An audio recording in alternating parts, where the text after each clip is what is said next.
समाचार कही जनक सुनाए, जेहि कारण महीप सब आए। फिर जनक जी ने परशुराम जी को पूरा कारण बताया, जिस कारण से ये राजा लोग यहाँ पर उपस्थित थे।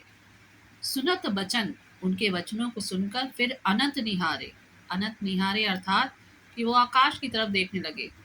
फिर इधर उधर देख करके उन्होंने देखा कि देखे चाप कंड मही डारे।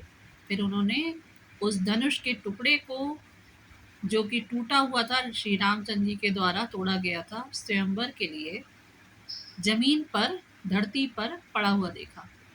अति रिस बोले, वे अत्यधिक क्रोधित हुए, वचन कठोरा और कठोर वचनों में बोले।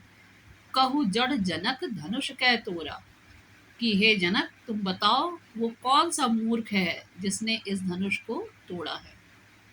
बेग दिखाओ मूल न ता आजू, कि यदि जल्दी से मुझे उसका मूर्ख का दिखाओ, नहीं तो उल्टो मही, मैं इस धरती को पलट दूंगा, जहां लही तब राजू, जहां तक तुम्हारा राज्य है।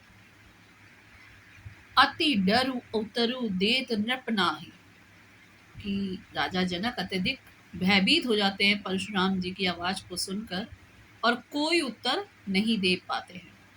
कुटिल भूप, वहां पर बैठे हुए जितने भी दुष्ट राजा थे, हर्षे मन माही, उनकी ऐसी स्थिति को देख करके अत्यधिक मन ही मन हृदय में प्रसन्न होते हैं। सुर मुनि नाग नगर नर नारी, सोचे ही सकल त्रास उर भारी, कि सुर देवता लोग, मुनि लोग, नाग और उस शहर में रहने वाले जितने भी मनुष्य, स्त्री, पुरुष सब थे, सब उस कठिनाई को, उस दुख को सोच करके हृदय में अत्यधिक दुखी होते हैं। मन पछितति सीए महतारी, सीता जी के महतारी अर्थात सीता जी की माँ सुनैना जी अपने हृदय में ही पछताती है। विधि अब संवरी बात बिगाड़ी, कि हे विधाता, लग रहा है कि जो हमारी बात अभी संवर रही थी, अर्थात कि सीता जी से रामचंद्र जी का विवाह होने लगता जाने वाला था, वह बात बिगड़ने वाली है। भृगुपति कर स्वभाव सुनि सीता, परशुराम जी का स्वभाव सुनकर सीता जी का अरध निमेष कल्प सब बीता, कि वो आधा मिनट भी कल्पों के समान व्यतीत होने लगा। सभय बिलो के लोग सब, जानी जान की भीरू, ये सभी लोग अत्यधिक भयभीत थे।